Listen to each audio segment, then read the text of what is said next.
Trello I find so difficult because the I really like the idea of Kanbans, but the problem with them that I find is I have got a shitload of stuff to do, hundreds of tasks, and it's just you shove them onto a Trello board, 100 tasks in your backlog, and it's like, okay, like now there's 100 tasks, like, and you forget Yeah, about them. They, it's so difficult they're not organized. So it's I kind used of, one. yeah. I used one for Alchemist Camp, or actually Mhm. three boards. I had one for development, one for content, and one for ideas.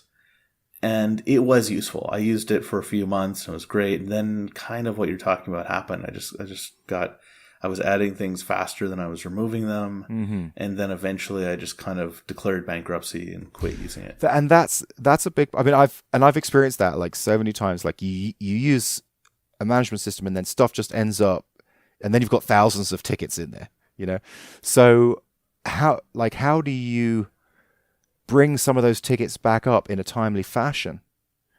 And that's kind of what the strategy idea is all about. So that you can Yeah. sort of you can feel safe and invested. Okay, this is my what I've got to do bank.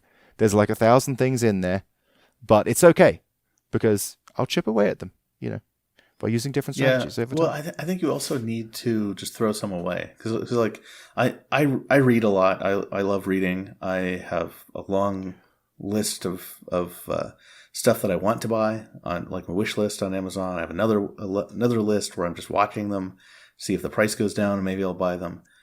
But the thing is, I keep on adding more and more and more to it.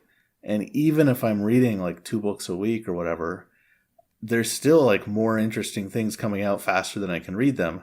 And eventually it's like, like I'm not going to live long enough to read even all the really interesting stuff that came out, say, before 2010 that I wanted to read. So at some point I have to just say like, what's the best book in the world for me to be reading today, and maybe keep a backlog of some others, but I have to like throw away the bottom of the list. That's great. It should have somehow. I've no idea how it can do this, but it should have like an exit strategy, like delete this. So you click it Yeah. like these are the things that you should forget.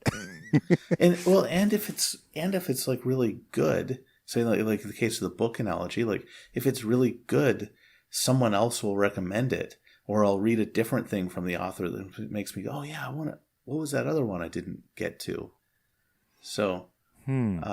yeah, I think with your tasks, your personal tasks, like if you're not getting something done that's important to you, it will come back.